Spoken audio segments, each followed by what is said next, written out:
A Detroit police officer suddenly finds himself in a fight for his life when two men attack and go after his gun. That officer was off duty, but in uniform, and tonight he's being credited with not firing his gun during the attack. The search for those two suspects is still on, and as Fox News' Jessica Dupnack tells us tonight, DPD, well, they're offering a cash reward to help cash them. Take a look at this unbelievable video. We'll slow it down to show you just how bold these suspects are.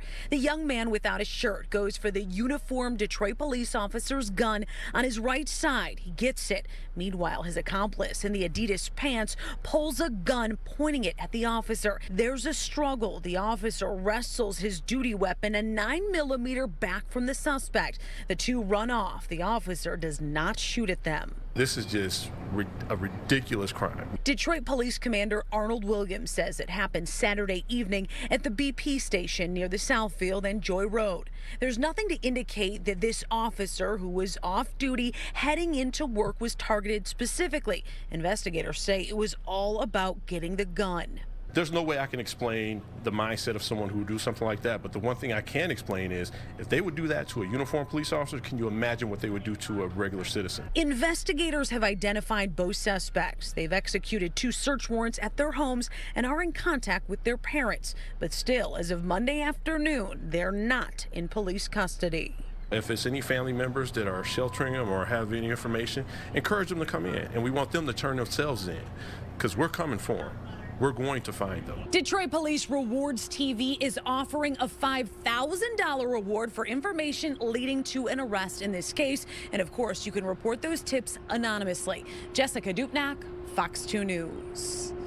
A sad scene on Detroit's east side. A man is hit and killed while crossing the street. It happened this morning at Gratiot and Hazel Ridge. We're told the victim was crossing Gratiot when he was hit by a black Jeep Compass traveling southbound. The victim was in his 30s. Police tell us the driver stayed at the scene and was cooperating with officers. Well, he was just days away from being removed from the state's registry. Now a convicted sex offender is facing new charges after authorities say he had several images of child pornography.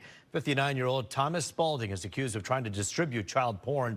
He was going to be released off the state's sex offender registry for exposing himself to a 15-year-old back in 1988. Spalding is suspected of offering to share child porn and had 160 child porn files on his devices. A mobile home fire in Monroe County takes the life of several pets this morning. This is so sad. The homeowners were not home at the time, but firefighters tried their best to save as many dogs and cats as possible. Fox News' Veronica Meadows takes us to the scene. A view from above shows the moments after a fire broke out in a Monroe Township home on Monday. The initial report was that there was possibly somebody trapped inside. While Fire Chief Mark Cherney says crews didn't find a person inside, they did find 13 pets. Cherney says firefighters got the dogs and cats out. Then he says crews did CPR and used these donated pet oxygen masks to try to save as many pets as possible. There's different sizes here that you can use depending on the size of the animal. And you basically would just put their snout right into where the hole is. And, you just hook up the oxygen to the device here. Sadly, Cherney says 3 dogs and 3 cats died. Cherney says 2 adult cats and 5 kittens are at a vet on ventilators. People know how to get out of structures for the most part. And pets, if there's nobody home, they're basically trapped. They have no place to go. They hide, like in places like maybe under beds or in closets or something, but smoke will go everywhere. Cherney says the fire started in the kitchen of the home that's on South Telegraph Road and 7th Street. While it's too early to tell exactly what caused the fire, Cherney says they've had pets accidentally turn on burners in the past. The theory is pets smell food. They want to try to get up, maybe on a counter, put their paws up, and accidentally turn on a burner from the stove. I would encourage people, if you have pets, to put on the safety latches over the stove handles so that doesn't happen. In Monroe Township, Veronica Meadows, Fox 2 News.